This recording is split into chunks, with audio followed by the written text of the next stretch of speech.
Assalamualaikum warahmatullahi wabarakatuh. Waalaikumsalam Waalaikumsalam warahmatullahi Dan selamat sore menjelang malam. Sore. Di sini saya Aditya Nurrizar Faras selaku moderator yang akan memimpin jalannya presentasi pada kegiatan hari ini. Berikut adalah daftar nama-nama teman-teman saya selaku presentator yang akan menyampaikan presentasi pada hari ini. Pertama ada Saudara Denny Prayoga, selanjutnya ada Saudari Ulfia Utari, berikutnya ada Alexander Kurnain, saya tadi sudah saya kenalkan, dan selanjutnya ada Saudara Yanuar Hardian. Berikut adalah materi-materi review materi yang akan kelompok kami bahas. Pertama ini ada bahasan pertama ada campuran beton segar, kedua ada beton yang dikeraskan. Nah, itu dari sifat. Nah, selanjutnya ada perubahan volume beton. Untuk sifat beton akan disampaikan oleh Saudari Ulfi Utari. Waktu dan kesempatannya dipersilakan. Saya akan menjelaskan mengenai sifat beton. Beton berkualitas memiliki persyaratan utama yaitu terdefinisi dengan baik dan diterima. Dari sifat beton ini ada beton yang baru dicampur, yaitu persyaratannya meliputi konsistensi, yaitu kemampuan untuk mengalir, stability adalah lawan terhadap segresi, uniformity adalah campuran homogen dengan konstituen yang tersebar merata. Yang keempat ada workability, adalah kemudahan menempatkan, mengkonsolidasikan, dan menyelesaikan. Yang kelima ada finishability, adalah kemudahan melakukan operasi finishing untuk permukaan yang ditentukan. Selanjutnya ada untuk beton yang mengeras. Persyaratannya multi strength adalah menahan ketegangan atau pecah yang disebabkan oleh kekuatan eksternal, yaitu tekan, lentur, tarik, torsi, dan shear. Selanjutnya yang kedua ada durability, yaitu tahan terhadap pelapukan, serangan kimia, abrasi, dan kondisi layanan lainnya. Yang ketiga adalah approach, adalah memenuhi karakteristik estetika yang diinginkan. Yang keempat adalah economy, adalah melaksanakan sebagaimana dimaksud dengan anggaran tertentu. Nah, selanjutnya saya akan membahas tentang campuran beton segar. Campuran beton segar yaitu beton yang baru dicampur harus semi-fluid dan umumnya mampu dibentuk dengan tangan. Secara umum, beton yang baru mampu memenuhi syarat yaitu ada satu mudah dicampur dan diangkut, yang kedua seragam dan seluruh batch tertentu dan konsisten antara batch. Yang ketiga memiliki sifat aliran sedemikian rupa sehingga mampu sepenuhnya mengisi bentuk yang dirancang. Yang keempat adalah memiliki kemampuan untuk dipadatkan tanpa membutuhkan terlalu banyak energi.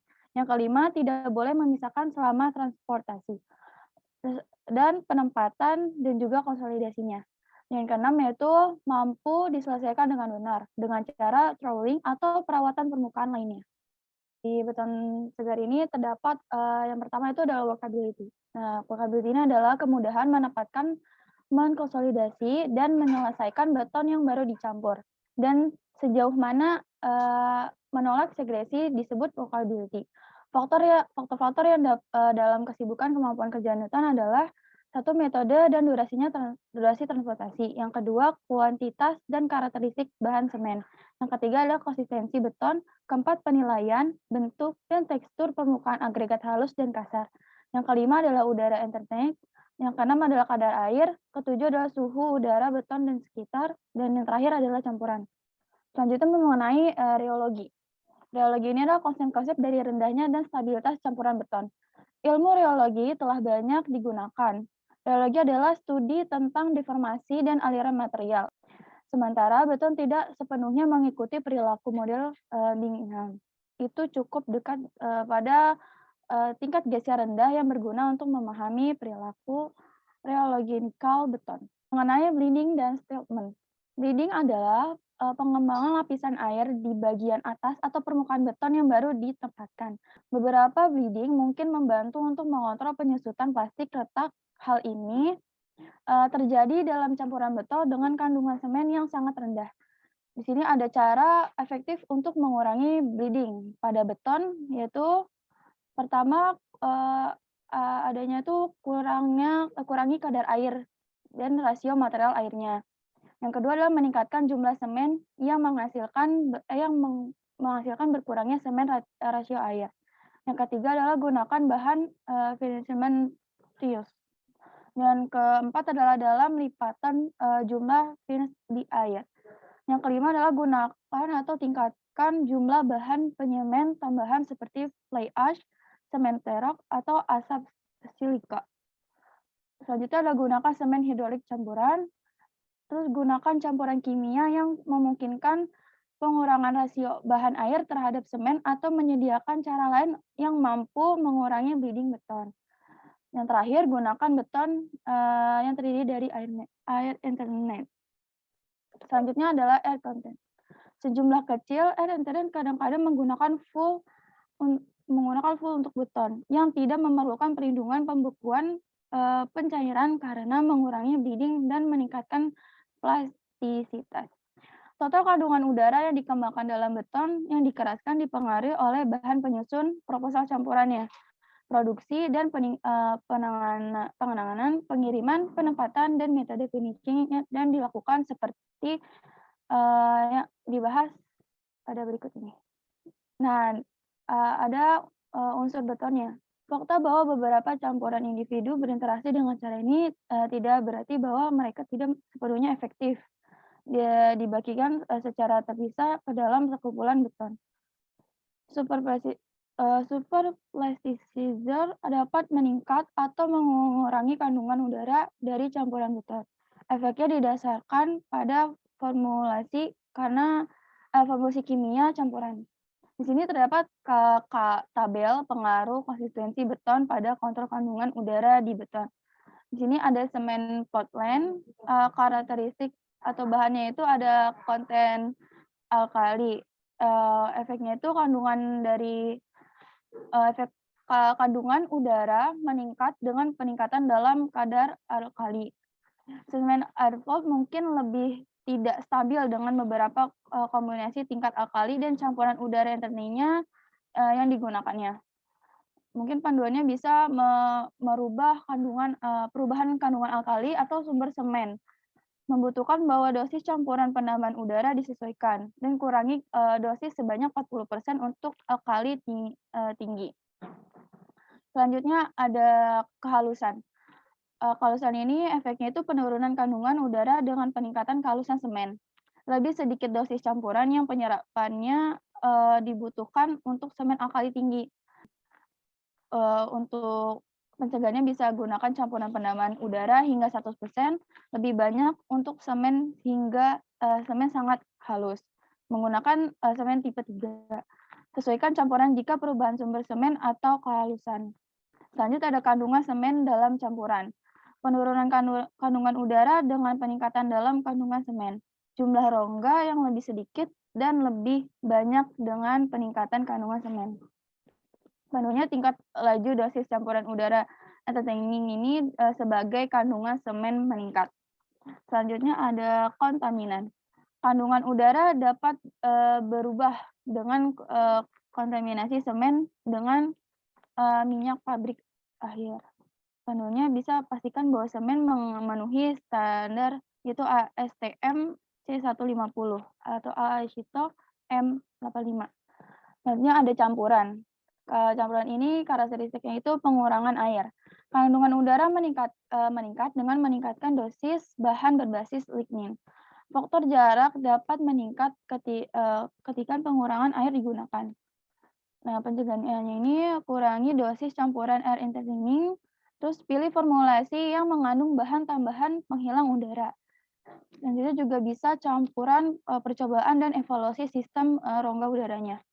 Selanjutnya ada retarder atau efek yang mirip dengan pengurang air. Nah, dari retarder ini sesuaikan dosis campuran penambahan udaranya. Selanjutnya ada acceleration. Efek kecil pada acceleration ini adalah pada kandungan udaranya. Nah, manunya itu tidak ada penyesuaian yang biasanya diperlukan. Terus selanjutnya ada pengurangan air kisaran tinggi. Nah, dari pengurangan air kisaran tinggi ini, peningkatan moderat kandungan udara ketika diformulasikan dengan lignosulfonat, faktor jarak meningkat. Manunya ini hanya diperlukan sedikit penyesuaian, tidak ada efek signifikan pada daya tahannya. Selanjutnya adalah agregat. Agregat ini karakteristiknya tuh ukuran maksimum. Kebutuhan kandungan udara berkurang dengan pertambahannya ukuran maksimum.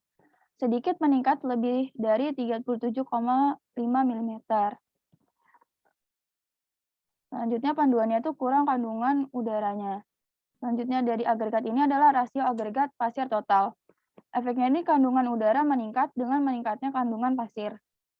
Panduannya itu kurangi dosis campuran udara entertaining untuk campuran yang memiliki kandungan pasir lebih tinggi. Yang terakhir dari agregat ini karakteristiknya itu penilaian pasir. Efeknya ini fraksi tengah pasir ini mendorong masuknya udara. Bisa juga pantau gradasi dan sesuaikan campuran udara entertaining dosis yang sesuai. Untuk pembahasan selanjutnya saya serahkan kepada moderator. Terima kasih.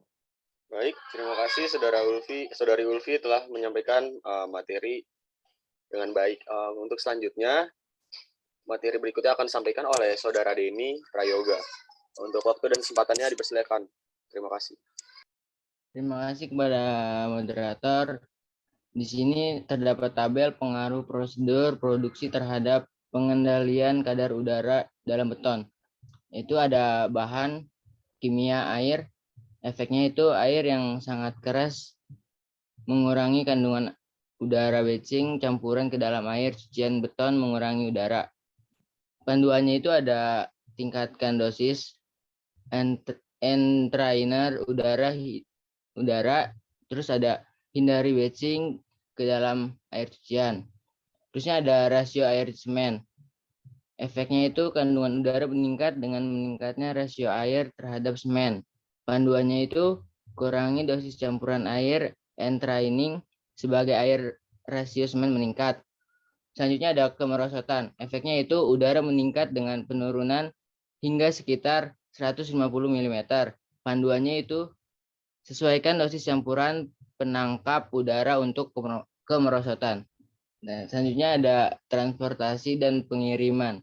Umumnya sebagian udara sekitar 1% hingga 2% hilang selama pengangkutan beton dari mixer ke situs kerja. Terusnya ada penempatan dan konsolidasi. Begitu tiba di lokasi kerja, kandungan udara beton pada dasarnya tetap konstan selama penanganan dengan pelepasan chute, wheelbarrow, power bagi, dan shovel.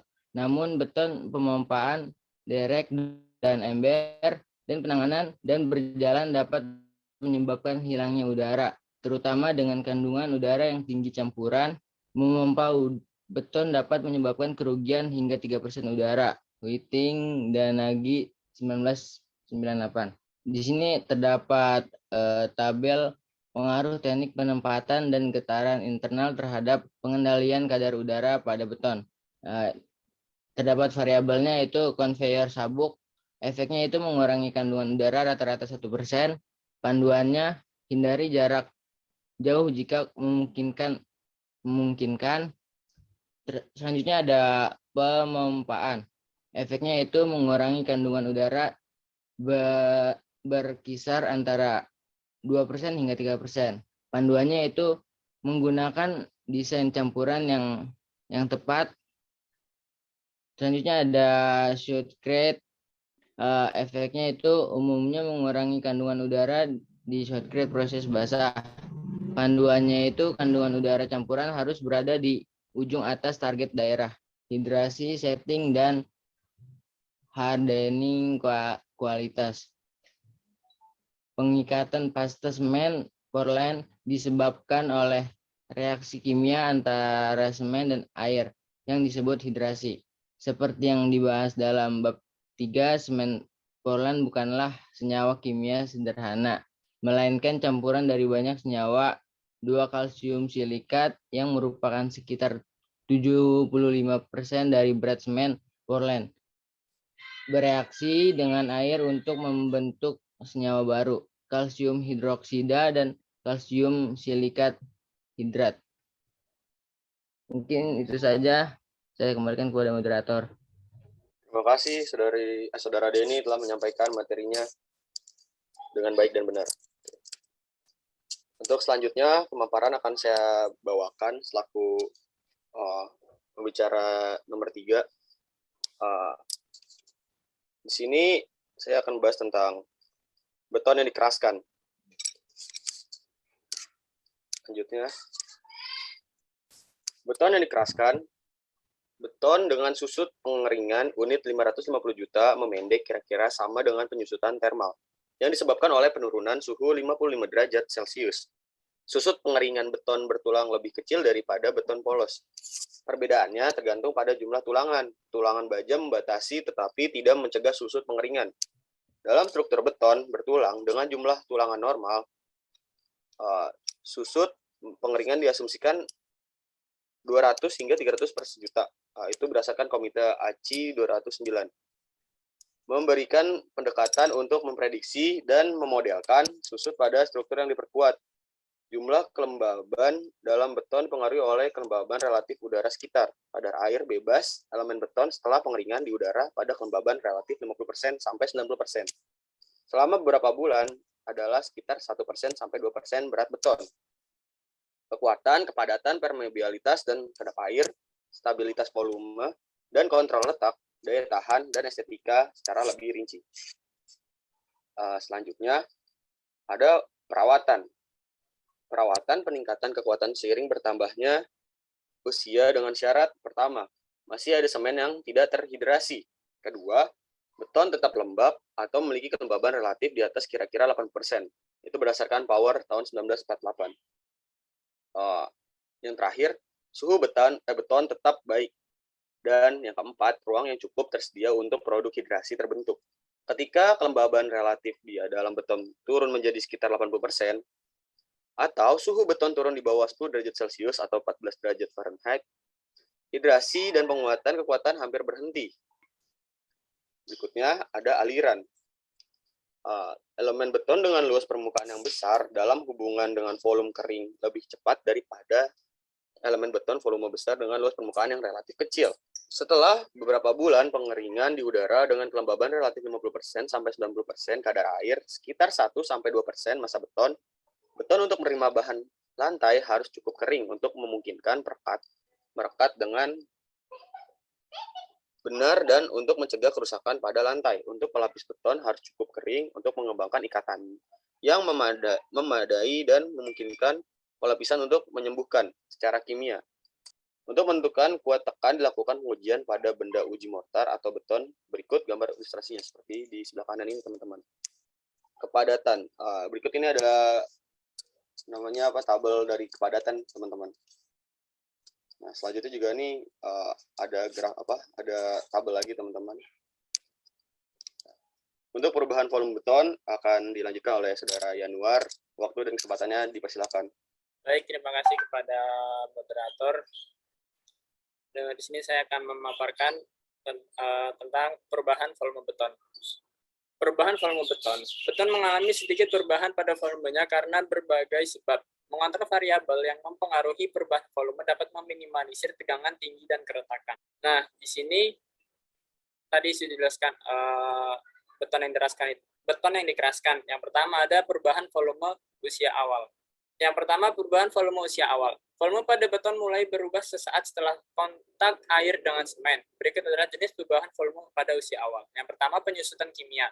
Penyusutan kimia mengacu pada pengurangan volume absolut padatan dan cairan pada pasta hasil hidrasi semen. Yang kedua, ada susut autogenus, yaitu pengurangan volume makroskopis. Susut antogenus lebih sedikit dibandingkan pengurangan volume absolut susut kimia, karena kekakuan dari pengerasan struktur pasta. Yang ketiga ada penurunan. Penurunan mengacu pada penyusutan vertikal bahan semen segar sebelum set awal yang disebabkan oleh bleeding. 4. Susut plastis. Penyusutan plastis mengacu pada perubahan volume yang terjadi pada saat beton segar yang belum mengeras. Yang kelima ada pembengkakan. Ketika air mengalir dari kapiler beton akibat susut kimia digantikan dengan air eksternal, maka massa volume beton meningkat secara signifikan. Yang kedua ada perubahan kelembapan atau susut kering beton keras. Perubahan kelembapan susut kering beton keras. Beton keras sedikit membesar dengan peningkatan kelembapan dan menyusut dengan hilangnya kelembapan. Perlu dicatat bahwa beton yang kering basah selama 7 hari mengalami susut lebih sedikit akibat pengeringan dan efek autogenus dibandingkan dengan beton yang tidak dicuring basah. Yang pertama, ada efek penyusun beton pada susut kering. Hasil pengujian menggambarkan hubungan kadar air hingga penyusutan ditunjukkan pada gambar 8. Nah, di sini ada penggambaran hubungan kadar air. Yang kedua, ada efek kering pada susut kering. Metode kering basah, seperti fogging atau goni basah, menahan penyusutan hingga kering dihilangkan. Yang ketiga, ada perubahan temperatur beton keras. Beton sedikit memuai dengan naiknya suhu dan berkontraksi saat suhu menurun. Koefisien muai termal untuk beton struktural kepadatan rendah berkisar antara 7 hingga 11 juta per derajat Celcius. Nah, di sini yang pertama ada temperatur rendah. Beton tetap berkontraksi sering berkurangnya suhu hingga di bawah titik beku. Membekukan suhu dapat meningkatkan kuat tekan dan tarik serta modulus elastisitas beton lembab secara signifikan. Yang kedua ada temperatur tinggi. Pada temperatur tinggi, pasta semen menyusut karena dehidrasi sementara agregat memuai. Beberapa agregat memuai dan mengalami perubahan volume spontan yang dapat menimbulkan kerusakan pada beton. Terima kasih Saudara Yanuar telah menyampaikan materinya dengan baik. Selanjutnya akan disampaikan oleh Saudara Alexander Kunain. Waktu dan kesempatannya dipersilakan. Terima kasih. Baik, terima kasih moderator. Pada kesempatan ini, penjelasan akan dilanjut ya, yaitu pengeritingan dan lengkungan. Pengeritingan dan lengkungan. Selain gerakan horizontal yang disebabkan oleh perubahan kelembapan dan suhu, pengeritingan plat di lapangan bisa menjadi masalah. Jika permukaan plat lebih dingin dibandingkan dasar plat, permukaan plat berkontraksi dan menyebabkan sudut plat mengerut ke arah atas, dan dia nanti mengeriting seperti digambar di sebelah kanannya. Nah, untuk mengatasinya itu kita menggunakan beban berbentuk roda biar nanti platnya patah dan bisa disambungkan lagi. Kemudian ada perubahan bentuk elastis dan inelastis. Perubahan bentuk elastis dan inelastis. Yang pertama ada regangan tekan. Ketika beban dipindahkan dari beton pada zona inelastis, garis penyembuhan biasanya tidak paralel dengan garis asli pada saat beban pertama diletakkan. Yang kedua, ada modulus elastisitas. Perbandingan tegangan dan regangan pada rentang elastis pada kurva tegangan-regangan dapat menentukan nilai modulus elastisitas beton. Kemudian ada lendutan. Lendutan pada beton dan plat adalah salah satu dari pergerakan umum dari bangunan. Hal tersebut dapat menimbulkan keretakan di zona tarik beton. Kemudian ada rasio Poisson. Rasio Poisson adalah perbandingan lateral dengan regangan aksial. Nah, mohon maaf, ini maksudnya rasio Poisson itu adalah perbandingan regangan lateral dengan regangan aksial. Nah, rasio Poisson ini biasanya tidak menjadi perhatian yang begitu serius dalam perancangan struktur. Nah, ini tadi rasio Poisson sudah dijelaskan sebelumnya ya. Kemudian ada regangan geser. Beton seperti material lainnya mengalami pergerakan jika diberi gaya geser. Kemudian ada regangan torsi. Keretakan mikro dapat timbul akibat torsi yang rendah. Namun, beton dapat menjadi cukup elastis hingga batas maksimum torsi elastis beton. Nah, kemudian ada rangkak. Rangkak atau creep adalah deformasi yang dimulai segera, jadi dia langsung terjadi gitu ya, tapi berlanjut pada laju penurunan selama beton dibebani. Besarnya rangkak tergantung pada yang pertama, besarnya tegangan yang diberikan, kedua, umur dan kekuatan beton saat diberikan tegangan, dan ketiga, durasi beton saat mengalami tegangan. Selain itu, rangkak juga dapat dipengaruhi oleh kualitas beton dan kondisi paparan beton, seperti jenis jumlah dan ukuran maksimum agregat, jenis bahan adukan, jumlah pasta semen, ukuran dan bentuk beton, rasio volume terhadap permukaan elemen beton, jumlah baja tulangan, kondisi pengawetan yang sebelumnya, dan suhu serta kelembapan di sekitar beton. Nah, yang terakhir ada perubahan kimia efek. Nah, beberapa perubahan volume disebabkan oleh reaksi kimia yang berlangsung seketika setelah penuangan atau finishing, ataupun setelahnya, tergantung pada reaksi dengan pengerasan beton pada keberadaan air dan kelembaban. Nah, yang pertama ada karbonasi. Beton keras yang mengandung kelembaban bereaksi dengan karbon dioksida di udara. Reaksi tersebut menghasilkan sedikit penyusutan pada permukaan pasta beton. Yang kedua ada serangan sulfat. Serangan sulfat pada beton dapat terjadi ketika tanah dan air tanah memiliki kadar sulfat yang tinggi. Serangan sulfat dapat membuat beton memuai karena pembentukan padatan dari reaksi kimia atau kristalisasi garam yang tidak dapat diprediksi jumlah dan pemuaiannya. Dan terakhir, ada reaksi alkali agregat. Beberapa agregat dapat bereaksi dengan alkali hidroksida pada beton, menyebabkan pemuaian dan keretakan dalam jangka waktu tahunan. Nah, perlu dilakukan pencegahan pada area yang diketahui mengandung agregat reaktif, sehingga reaksi alkali agregat ini dapat diminimalisir. Kemudian saya kembalikan kepada moderator. Terima kasih. Setelah dipaparkannya materi terakhir oleh Saudara Alex, berikut adalah kesimpulan yang akan saya sampaikan selaku moderator. Beton yang berkualitas memiliki persyaratan utama yang terdefinisi dengan baik dan diterima. Campuran beton segar haruslah memiliki workability yang tinggi dan memiliki hidrasi yang baik, sehingga didapati kualitas pengerasan beton yang baik. Adapun selama proses pengerasan, beton mengalami perubahan volume. Karena berbagai sebab, mengetahui dan mengontrol perubahan volume pada beton dapat membantu dalam perencanaan dan analisis pekerjaan beton, sekaligus mencegah timbulnya kerusakan pada beton di kemudian hari. Terima kasih teman-teman telah mendengar pemaparan kelompok kami. Dibuka sesi tanya jawab.